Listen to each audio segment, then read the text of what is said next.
कैसे करना है भगवान जाने। आप हर मंचों पे सब लड़कियों के लिए तो यही बोलते हैं ना जी। पागल तो हमार ड्यूटी बा, हमार नौकरी बा, तो यही चढ़ाना ड्यूटी। ठीक हाँ सही बात ड्यूटी है कि प्यार में फसाई कन्फ्यूज करेले कि तब प्यार में फसाई कन्फ्यूज करेले आ देखे लड़की के दिल खाली यूज करेले, देखे लड़की के दिल खाली यूज करेले, देखे लड़की के दिल खाली यूज करेले, प्यार में फसाई कन्फ्यूज करेले, प्यार में फसाई कन्फ्यूज करेले। बहुत सुंदर। ये दुनिया जानती है निशा जी का अच्छी बॉन्डिंग है, लेकिन ना बाबा दिस इज वेरी चालाक ब्रो। कि प्यार में फसाई कन्फ्यूज करेले, प्यार में फसाई कन्फ्यूज करेले। कितनी सारी लड़कियों को मंच पे देखते होंगे आप लोग, आ देख के लड़की के दिल की तो यूज करेले, देखे लड़की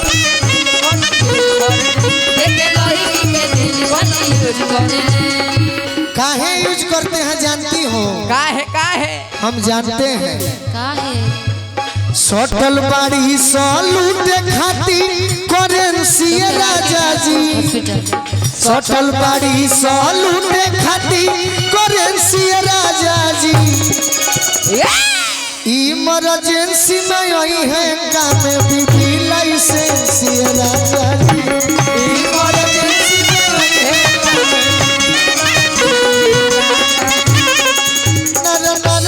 नर यूज करे। रोज रोज नया नया लड़की तलाश, जियते जिंदगी आके कई देले नाश। आज हमें याद है कि जब जब हमारी इनकी गाने YouTube पर आप लोग चढ़ाते हैं, आई डोंट नो कितनी मिलियन व्यूज आप सबको मिलता है। हर रोज हम यही सोचते हैं कि अच्छा गोलू मुझे पसंद करता होगा, गोलू मुझे चाहता होगा, लेकिन हर दिन ये नए नए लड़कियों चाहते हैं। कैसे? क्या बात हर है? दिन नया नया लड़की तलाश, हमारी जिंदगी आके कई देला नाश, जियते जिंदगी आके कई देले नाश। मारे में ना लाइन कबो ड्यूज करेले, मारे ले ना लाइन कबो ड्यूज करेले, कि मारे में ना लाइन कबो ड्यूज करेले। ड्यूज मतलब हाँ, मतलब कि कभी आप लोग फड़का नहीं करते हैं। आज निशा मिली तो ठीक, कल और मिली तो ठीक, परसों और ठीक, जितनी अच्छी दिख जाए। इहो थांग वाली माई के कृपे बा कि मैं जाने अधूराई बड़ी। तो ऐसे लड़कों को ना तो ये सब फसड़ी लगाना चाहते हैं। हाँ ऐसा करेंगे ना जी पत्नी, यदि ऐसा पति करे तो क्या करेंगे आप लोग? वही वाला हाल कि मारे में ना लाइन कबो ड्यूज करेले, कि मारे में ना लाइन कबो ड्यूज करेले, देख के लड़किन के दिल खाली यूज करेले, देख के लड़किन के खाली निशा यूज करेले। हऊ गोरी चांद चकोरी, हऊ गोरी चांद चकोरी, गोलू के जवार वाली, प्यार वाली, गोलू के जवार वाली,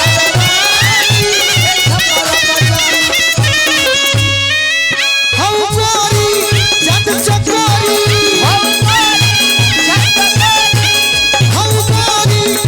चकोरी,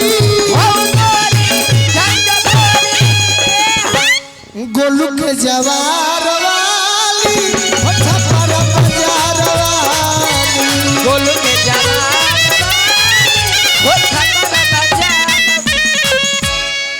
देख गए कन के दिल खाली यूज करेले, देख गए कन के दिल खाली यूज करेले।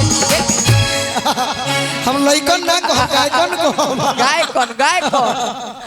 गायकन वायकन ना भाई एक ही साथ है बस गोलू के साथ, और कोई नहीं। झूठ मत बोलो। अरे देख गए कन के दिल खाली यूज करेले, देख गए कन के दिल खाली यूज करेले। अभी से सुधार तू रहना गोलू राजा, अभी से रहन तू सुधार गोलू राजा। अब के एक लाइन कहे एक लाइन कहो बड़ियारी मत कर। देख अभी से रहन तू सुधार गोलू राजा। गोलू राजा अभी से सुधार तू अभी से रहन तू सुधार गोलू राजा। है वाह वाह यही राजा के कोरावा में मिली खूबे माजा राजा के कोरावा में मिली खूबे माजा मतलब कि तुम हमारे साथ रहोगे मैं तुम्हारे साथ रहूंगा। हाँ जी तो पूरा दुनिया भोजपुरी सुनने वाली खुश रहेगी। बहुत सुंदर। अरे गोलू के कोरावा में मिली खूबे माजा अभी से रहन तू सुधार गोलू राजा। गोलू के कोरावा में मिली खूबे माजा गोलू के कोरावा में प्यार वाली बॉल तू तो फ्यूज करेला। प्यार वाली बॉल तू तो फ्यूज करेला। कि दिल के प्यार वाली बॉल तू तो फ्यूज करेला। अच्छा आ देख के 103 के दिल खाली यूज करेला। के दिल खाली यूज करेला। प्यार में ही हमके कन्फ्यूज करेला। तू प्यार में हमके कन्फ्यूज करेला। देख के 103 के दिल खाली यूज करेला। सॉरी बोलो सॉरी बोलो। हाँ सॉरी बोला तनी गीत में पापा जी के मम्मी जी के अरे पहाड़ के बावजूद के वाह वाह अरे निशाया खमोद के गोदी में आ जाई हकूद के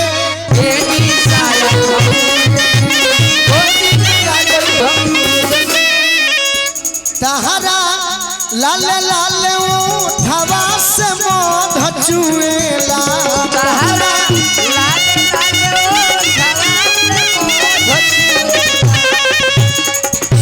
आरके हॉस्पिटल के मालिक रजनीश भैया के तरफ पैसा घट गया काजी 500 से 200। गाजरा रे कोन खीता के लू परे छुएला गाजरा रे कोन खीता के लू परे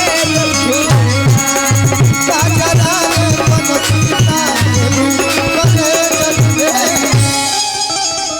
तोरा कुर्बान कोई दी देखा कुर्बान हजमाली हो हाँ जी पैसा तो दे ही नहीं रखो। पैसा से मत अजमाई हजार मांगी हो ये सब मत तोरा कुर्बान कोई दी अरे गोलू राजावा खुद के साचो को नितहार क्रिया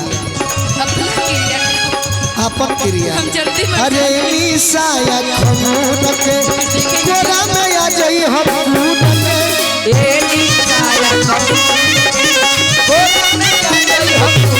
आएंगे लेकिन झुमका झुलनिया भल दे दी झुमका झुलनिया भल दे दी दिल में कवनो समझ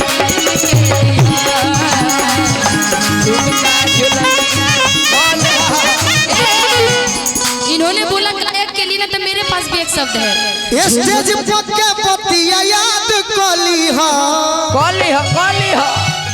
मंच के पतिया याद काली हा दिल आज ना तुम ही वो कवनो लड़की हो हाँ। और मैं वो लड़का हूँ टिंकू भैया हाँ भैया कि निशा के चलते हाँ जी आ गोलू के चलते हाँ ई डुइट गावे वाला परंपरा चलो। स्टार्ट भइल।